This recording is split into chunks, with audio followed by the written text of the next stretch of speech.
There's something you need to know, I need to know about language and talking about consciousness and beingness and awareness, is that all these words, and you've heard this before, are simply pointers to the ephemeral formlessness of consciousness and beingness and awareness itself. And the fact is that your very realization of objects, walls, people, tables, clothing, your own personality, your own mind-created sense of self, is all possible because of awareness.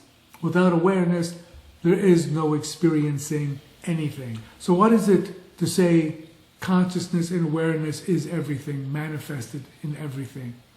It's to say nothing, poof. The word consciousness, poof, it doesn't exist, except as a pointer. Awareness, poof, gone. It's just a word, a label.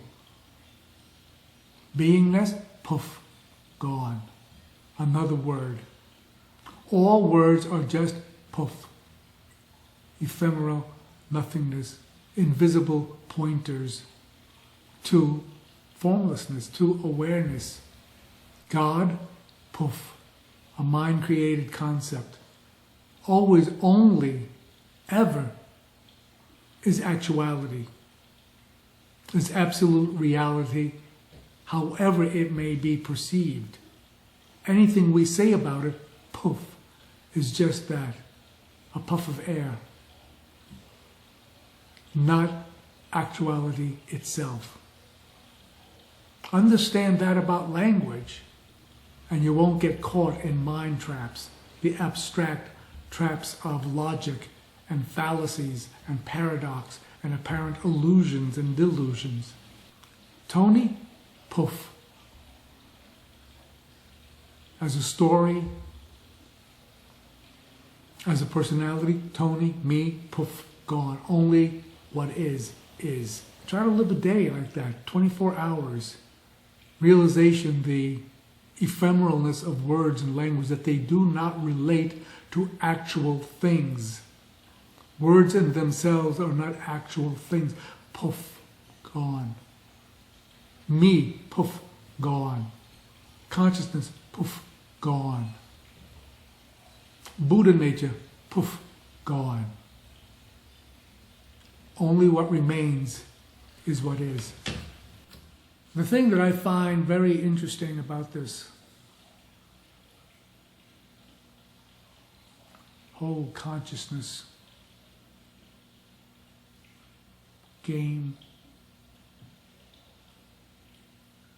that what we are is not limited to this form,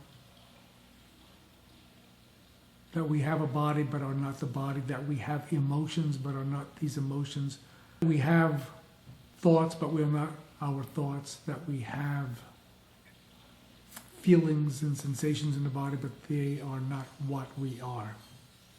What we are is formless awareness, manifested temporarily as a human being. And for those who get ensnared by that kind of description and storyline, who end up on the spiritual path, for lack of a better term, one of the brass rings is abiding in presence.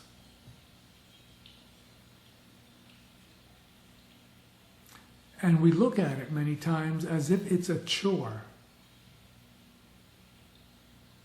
How to figure out abiding in presence. But the fact is, we are always abiding in presence.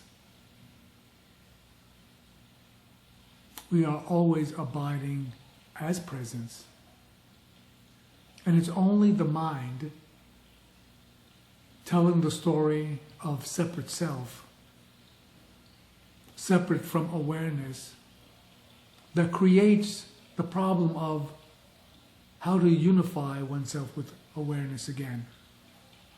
Talking as if there are two things, me here and awareness out there somewhere.